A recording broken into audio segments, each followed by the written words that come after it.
కానీ పౌలు గారు ఏం కోరుతున్నాడు? ఇతరుల క్షేమాన్ని కోరుతున్నాడండి. నీకేం కావాలో ఓడబీకి వెళ్ళిపోవటం కాదండి.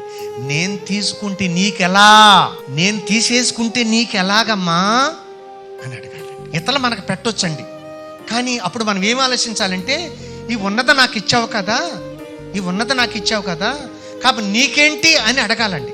అదండి పౌలు గారి మనసు.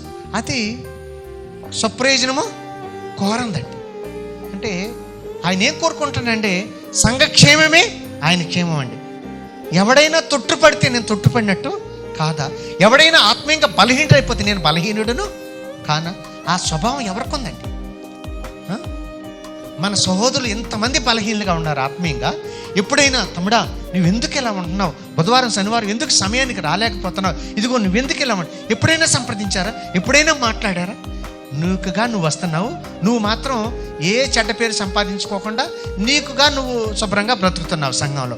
నీ తోటి సహోదరులు అవమాన పాలవుతుంటే సంఘంలో నువ్వు ఎప్పుడైనా సహోదరుడా నిన్ను గురించి నలుగురు 4 రకాలుగా అనుకుంటున్నారు, ఇలా కాదు, ఇదిగో రేపటి నుంచి కరెక్ట్గా వచ్చేసి ఎలా రా అలా రా అని ఎప్పుడైనా నీ సహోదరుని ప్రోత్సాహపరిచావా?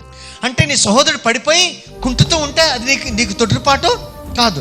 నీ సహోదరుడు బలహీనం అయిపోయి ప్రార్థన రాకుండా అలా లోకంలో తిరుగుతూ ఉంటే అప్పుడు నువ్వు కిలకిల నవ్వుతూ ఉంటాయి. ఎందుకంటే నువ్వు వచ్చావు, అతను రాలేదు. అందరూ అతను బలహీనుడిగా చూస్తారు, నిన్ను గొప్పగా ఎంచుకుంటారు. అంటే నీ గొప్పతనాన్ని నువ్వు చూసుకుంటున్నావే తప్ప బలహీనుడిగా ఉన్నటువంటి వాడి యొక్క అవమానాన్ని నువ్వు దృష్టి ఉంచలేకపోతున్నావు. ఇది ఎట్టాగండి? దేవుని పోలి నడుచుకో. దేవుని పోలి పౌలు గారు నడుచుకుంటున్నారు, పౌలు గారిని పోలి మనం నడుచుకో.